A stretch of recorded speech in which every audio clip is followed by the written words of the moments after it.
knowledge of this beat. Dr. Elisabeth Kendall is joining us from Oxford University today, or is from Oxford University, joining me out of London. Apologies. Firstly, what was the situation like for civilians in the East in January when you were there?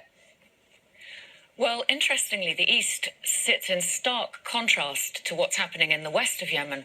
The problem in the East is different. It's not being pulverized by airstrikes, but the society is being ripped apart by the growth of smuggling networks, which are supplying weapons, some say also drugs and cash to fuel the war, and presumably soon will also be supplying food.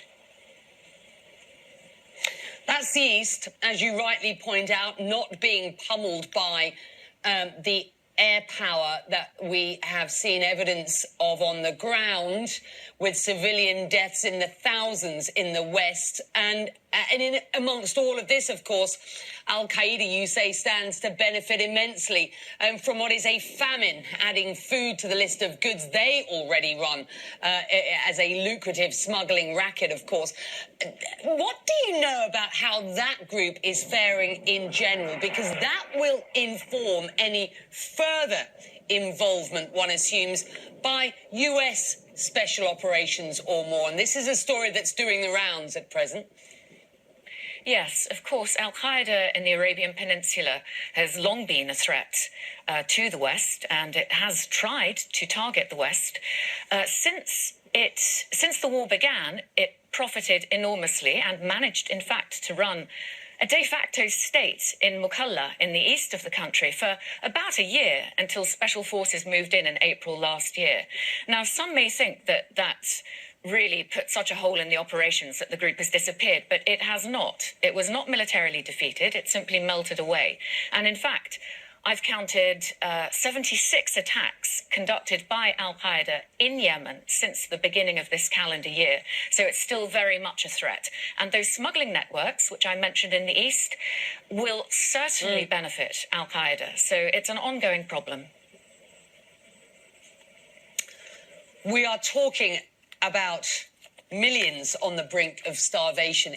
It seems remarkable that we are even having this discussion in 2017, 24 months into this conflict. Yemen, of course, as you rightly point out, relies heavily on this imported food, and those imports have dried up amid fighting over ports like Hodeidah. The United Nations Chief of Humanitarian Affairs, Stephen O'Brien, has explicitly blamed all warring parties. Man-made conflict has brought Yemen to the brink of famine. Today, nearly 19 million Yemenis, over two-thirds of the population, he says, need humanitarian assistance. 7 million are facing starvation. To put that last figure in context, that is just shy of the entire population of New York City, the size of London on a decent day. And yet the Houthi rebels have not collapsed, even in these circumstances. This, the enemy of this Saudi-led coalition, how much substance is there to the allegations that they are being backed and armed by Iran? Well, the substance to those allegations is actually growing. The interesting point here is that there may not have been much substance to those allegations before the Saudi-led coalition began its airstrikes in March 2015. But subsequently, this has played totally into Iran's hands. And we do know for sure that Iran is now supplying weapons, high-caliber weapons, and advisors to the Houthi rebels. So in a sense, it's really had the opposite effect, this war. It's basically starting to create the very monster that it was claiming to try to put a lid on. And I think it will only get worse. Well, the Washington Post reporting that the UAE and Saudi Arabia want to launch a military push to recapture what they see as this strategic port of Hodeidah. It's located in rebel territory, of course, the largest port with the best facilities. By your measure, it's also the one used by aid agencies to get supplies to what is this increasingly starving population.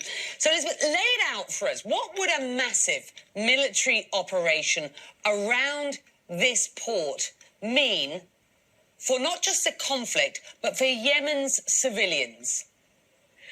Well, I think it's wrong to believe that a massive military confrontation will actually achieve the war's stated aims from the perspective of Saudi Arabia. This is not the kind of logical framework that our military planners like to imagine, in my view. You know, in this kind of context, it's a tribal context, it's a context in which honor codes come into play. It's about shame, honor, revenge. You could have 10 men standing left from the Houthi rebels and they would still fight on. I think it's a mistake to believe that this conflict can be closed militarily and that if we just give it one last push, then we can open up Hodeidah. Right now, the main block on Hodeidah bringing in aid is the fact that the 4 cranes that are waiting to get into the port are not being allowed into the port by the Saudi blockade. That's the main problem. With perspective from the field and in-depth knowledge of this conflict, Elisabeth Kendall from Oxford University joining me out in London today. Thank you.